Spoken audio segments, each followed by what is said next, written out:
Hello and thanks for joining us on THV 11. I'm Brooke Buckner. Tonight, a Hot Springs family is hoping for a miracle to save their son's life. 1-year-old Grayson Love was born with a rare liver condition, and a transplant is his only chance of survival. THV 11's Carter Thweet met with his family today. Carter, what more can you tell us about his condition? Well, it's called biliary atresia, and it basically means that bile or waste can't make it from your liver to your gallbladder, causing it to build up where it shouldn't. It only affects 1 in every 10 to 15,000 infants, but those who have it need a transplant, or their chances of survival are almost zero.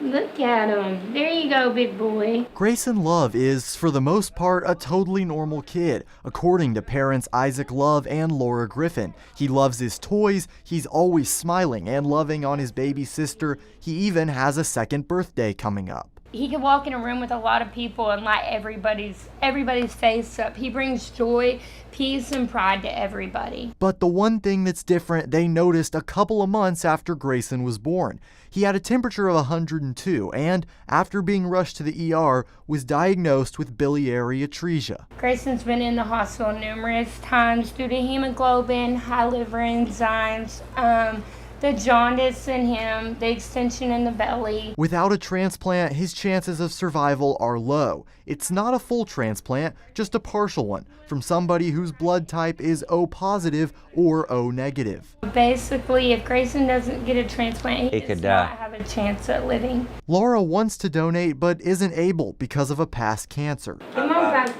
And Isaac doesn't have the right blood type.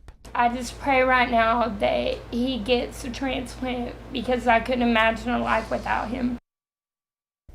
The operation would take place in St. Louis, and so if you're interested in possibly being a donor, you can call the liver transplant office at 314-362-5376. And if you missed that number, it is on our website, thv11.com. Thank you, Carter. The Cabot Police Department hosted its 8th annual Special Needs Junior Police Academy Day Camp with more than 50 cadets from around the state getting police academy experience. The camp gives those with a disability or severe medical condition a chance to still participate in the Junior Police Academy experience. And today they got to learn how to put on some handcuffs, do fingerprints, and even try on some SWAT gear with the other kids who have been a part of the academy all week. We wanted to make sure that we had an opportunity for all the kids in the community to be able to come out and have the fun of a police academy experience tailored to their specific needs. Our Junior Police Academy alumni kids who've been through our week-long academy come back to volunteer. So it's truly a community effort to come out and make sure that everyone in our community can come participate in this. Captain Dodd says there were officers from all over Arkansas, including Fayetteville, Little Rock, and Springdale. Hello again. I hope you've enjoyed the start of the weekend. Some of us picked up on a little bit of rain today and some were able to stay dry, but over the next couple days there will be more opportunity for rain. Currently we got a lot of showers and storms moving out of eastern Oklahoma, impacting some of western Arkansas. As we look across much of the south, this is where we're seeing the most of that rain coverage into northeast Texas and eastern Oklahoma. As that moves north and east overnight, we'll see that rain coverage mainly across the northwestern half of the state. So through the rest of the evening into tomorrow, we could see some scattered rain coverage along the start of your Sunday and into the afternoon. We're staying mainly dry in the capital city, but some of our neighbors looking to pick up on more of that rain. If you stick around, full details on the week ahead are coming up in your 11-day outlook. Thanks, Simone. It's been 9 days since deadly flash floods hit central Texas and a week since rescuers found the last survivor. That's the reason officials are now calling their efforts a victim recovery operation. Today, 7 more were added to the death toll that now sits at 129. While that number is large, it is expected to grow as more than 160 are still missing. Some volunteers say they're helping in search efforts so that they can bring closure to families. But as the days pass, the hope those lost are found alive is shrinking. Yeah, there'll be people never be recovered. You'll never find them. I've already talked to ranchers about what to look for in their areas that were flooded long term. When they find their loved one, they get a little bit of closure, but it's only a little bit. You know, the immense hurt and grief is still there. Texas Governor Greg Abbott is calling for state lawmakers to explore new early warning systems for the area during the state legislature's upcoming special session. And Governor Sarah Huckabee Sanders approved an extension on the Arkansas National Guard's assistance mission in Central Texas. The Guard will continue supporting the rescue efforts until next Sunday. 22 soldiers and 4 Black Hawk helicopters have been helping transport search and rescue teams since July 8th. Let me just say that right now, yesterday and tomorrow, criminals are using cell phones to do really bad stuff in our prisons. So, we know what the problem is. We know what the solution is. That solution? To jam phone signals inside prison walls. The topic took center stage at a meeting of regional prison managers and corrections officials. Attorney General Tim Griffin and Senator Tom Cotton have been leading the charge to brick the phones smuggled into prison by jamming the cell signals. And they say the technology can keep it from jamming people living near the facilities. Cotton is a co-sponsor on one piece of legislation stalled in Congress that he hopes will be revived before next year's midterms.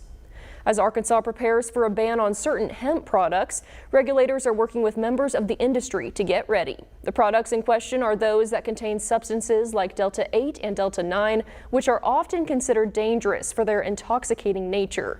A federal judge recently upheld a state law that bans the products marketed in the gray area between marijuana and hemp. And this week, lawmakers needed to go back over the rules that gets them off store shelves. Gone just over 1,500 permits that our agents have visited, performing courtesy visits, just advising them of the ruling and that these products are going to become illegal very soon, directing them to remove them from their stock immediately. Other products in the hemp family, like CBD, that are often marketed for medicinal qualities, likely won't fall under the ban. The Arkansas Trucking Association is applauding a proposal by Arkansas Congressman Rick Crawford on hair drug testing for commercial drivers. Right now, many trucking companies conduct hair testing as part of their pre-employment screening. However, there's no formal federal process that puts those results in a central clearinghouse. Representative Crawford and the trucking industry say a driver can fail a test with one carrier but go to another without anything on their record. Tonight, the FBI is sending a warning on Benjamin Song, a 32-year-old who is wanted for his alleged involvement in an attack on a Texas detention center on July 4th. He is wanted for charges of attempted murder of a federal officer and discharging a firearm during a violent crime. Texas officials have reached out to neighboring states to try and find him. He is considered armed and dangerous, so if you see him, do not approach. The city of Pine Bluff has been cautiously optimistic. It's been nearly 550 days since a juvenile murder and more than 2 months since an adult lost their life to violence. But city leaders are comparing efforts to keep those streaks going as a long boxing match. And yesterday, they say they're just in round 2 of 12. John Worthen is the public information specialist with the Pine Bluff Police Department. He says the name Stop the Bleed comes from zones in the city the department receives the most calls from. The idea is to target these areas and the crime calls.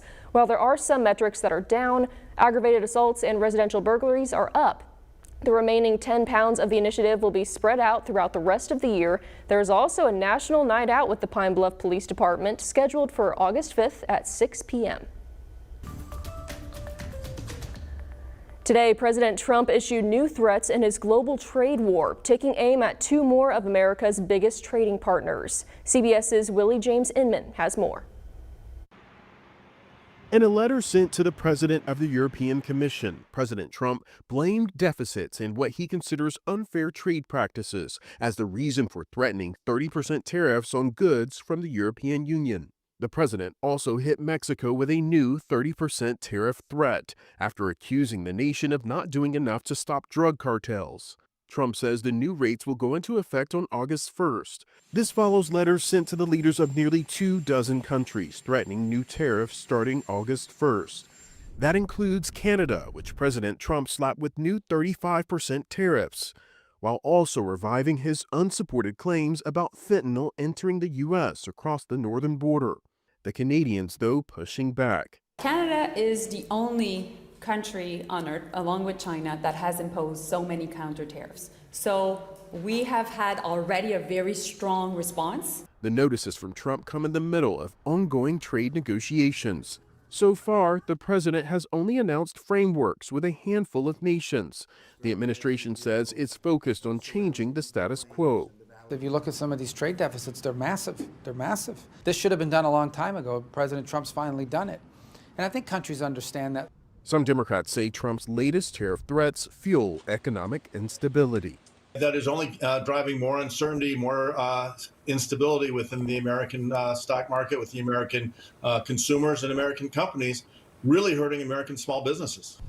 Now, markets are closed today, but so far Wall Street investors are largely brushing off President Trump's escalating tariff threats. The S&P 500 has gained 26% since April. Willie James Inman, CBS News, Bridgewater, New Jersey. Now, if you didn't get any rain today, you have another opportunity tomorrow with the best chance of rain coverage for areas north and west of the metro. Full details are coming up right after the break.